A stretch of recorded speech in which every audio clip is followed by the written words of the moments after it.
Hey everyone, welcome back to Stock Predictor, where we talk about money, mindset, and how to make smarter financial moves to reach your goals faster.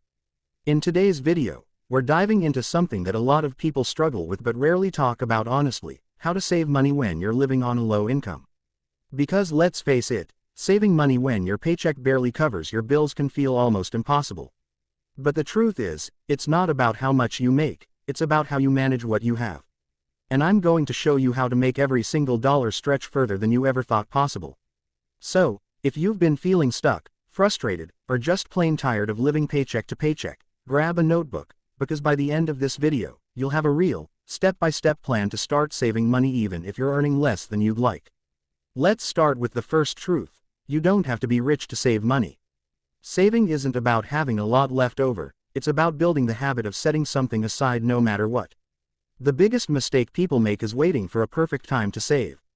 They tell themselves, "I'll start saving when I get a raise," or "when I pay off this bill." But life keeps throwing new bills at you, so the only time to start saving is now.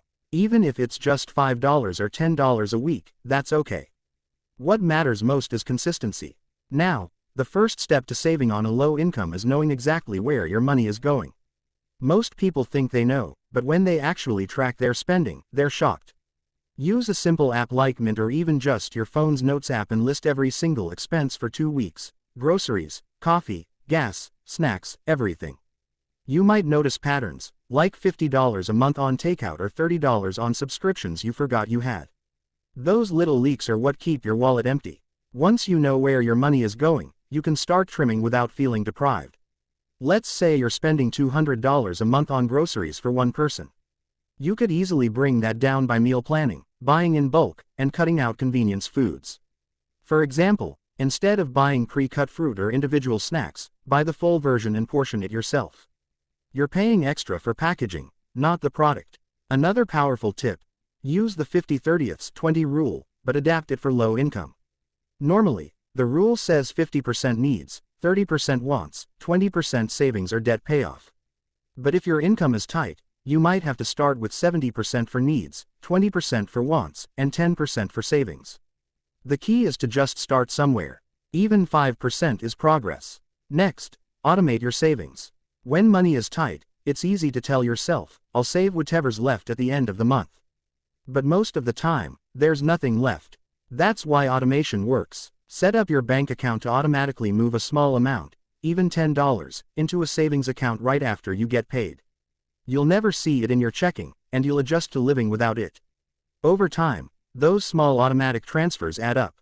Now, let's talk about lowering your bills without cutting corners. Start by calling your service providers, your internet, phone, or insurance company, and ask if there's a cheaper plan or loyalty discount. You'd be surprised how often they'll reduce your bill just to keep you as a customer. And if they don't be afraid to switch providers. If you have debt, especially high-interest credit card debt, focus on paying that down first.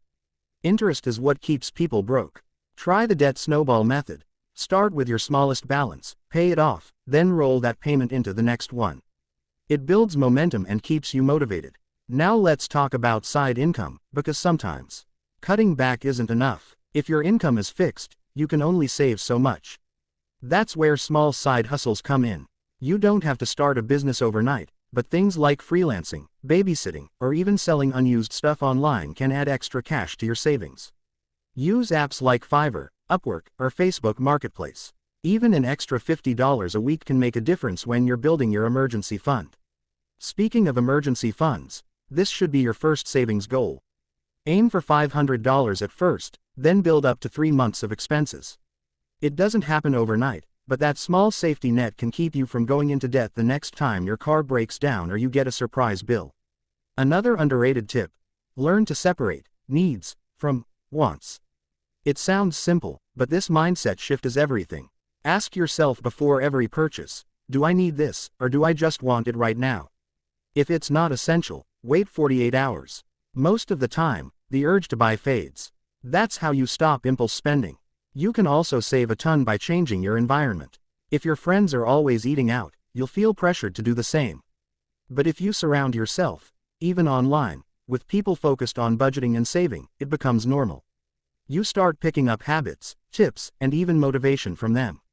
Here's another powerful trick: use cash for flexible spending. Studies show that people spend less when they pay with cash. Try this. At the start of the week, take out a set amount of cash for food, gas, and fun. When it's gone, it's gone. It forces you to think before you spend. Let's talk about grocery shopping, because that's one of the biggest budget busters. Always shop with a list, never when you're hungry. Compare store brands to name brands. Most of the time, the difference is just the packaging. And if you can, shop at discount stores or farmers markets toward the end of the day when prices drop.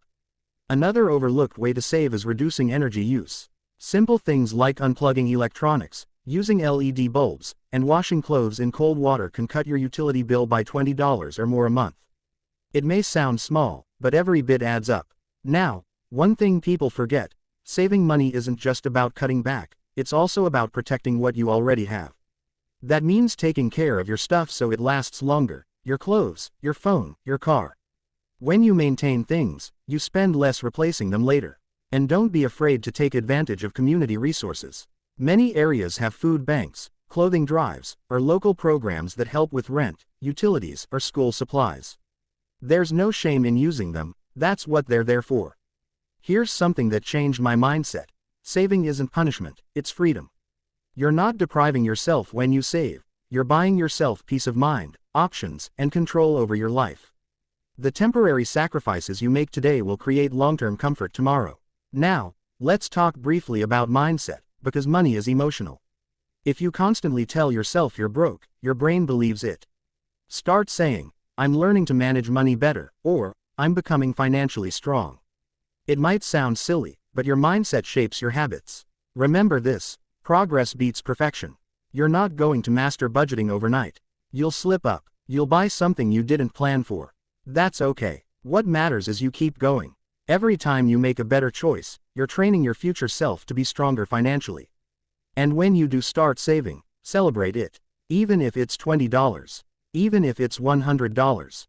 That's your hard work. You're proving that you can take control, no matter what your income looks like. By following these small, consistent steps: tracking expenses, cutting unnecessary costs, automating savings, finding side hustles, and changing your mindset, you'll not only save money, but also build habits that last a lifetime. And one final thought: don't compare your journey to others. Social media makes it look like everyone's living perfectly, but you don't see their debt or stress. Focus on your progress, your goals, and your growth. Because every dollar saved is a step closer to freedom. If you found this video helpful, make sure to hit that like button, subscribe to Stock Predictor, and turn on the bell so you don't miss future videos about money, investing, and building financial independence, no matter where you're starting from. Thanks for watching, and remember, it's not about how much you earn, it's about how you manage it. You've got this.